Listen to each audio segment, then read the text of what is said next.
सदर ज्या गाड्या आहेत वर्षानुवर्ष पडलेल्या, ज्या भंगारात आहेत, काही गुन्ह्यामधल्या आहेत, त्याचा बायफर्केशन करायला, त्या अनुषंगाने आम्ही गुन्ह्यातील गाड्या वेगळ्या काढलेल्या आहेत व जे आपण आता बघत आहात या टू व्हीलर सगळ्या, ह्याच्यामध्ये ह्या 69 टू व्हीलर गाड्या आहेत व एक फोर व्हीलर गाड्या आहेत.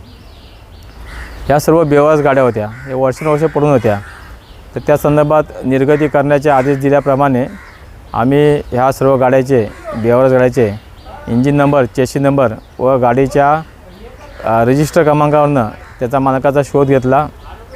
बऱ्यापैकी जे मालक भेटले किंवा जी गुन्ह्यात गाडी होती सापडल्या त्या आम्ही पोलीस स्टेशनला परत केलेल्या आहेत. पण या 70 ज्या टोटल गाड्या आहेत त्यांचे मालक काय मिळून येत नाही. मग त्या अनुषंगाने आम्ही RTOला पत्र केला. बरं, जे रजिस्ट्रेशन सापडले आम्हाला तर त्या गाड्यांच्या मालकांना आम्ही 2दा पत्र दिले तरी त्यांचा काही प्रतिसाद मिळून येत नाही. मग आम्ही RTOचं व्हॅल्युएशन केलेलं आहे, मान्य बोर्डाची कॉपी पाठवली आहे, आमच्या पोलीस गॅजेटमध्ये जी प्रसिद्धी झालेली आहे आणि पेपर मिलमध्ये प्रसिद्धी झालेली आहे आणि गव्हर्नमेंटच्या नियमाप्रमाणे सध्याच्या ह्या ज्या गाड्या आहेत ह्या आता आम्ही त्याचा लिलाव करणार आहेत. आणि त्या अनुषंगाने आपणासही आम्ही निवेदन करतो की हे जे आम्ही बेवारस गाड्यांचे नंबर दिलेले आहेत तर ते आपल्या चॅनल मार्फत सर्व जनतेला प्रसारित करावं. कारण याच्यामध्ये कोण त्यांच्या गाडीचे मालक असतील, आम्ही पेपरातसुद्धा दिलेले आहेत नंबर वाईज, नेटवर टाकलेले, सगळे टाकले, सगळीकडे दिले आम्ही.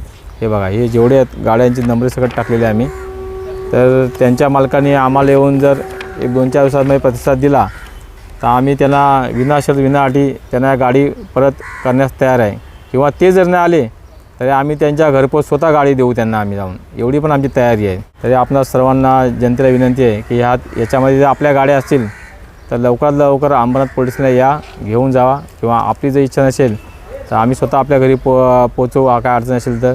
आणि त्यानंतर हा गाड्यांचा लिलाव करून त्याची जी रक्कम आहे ही शासन दरबारी भरण्यात येईल, हीच मी आपणास विनंती करत आहे.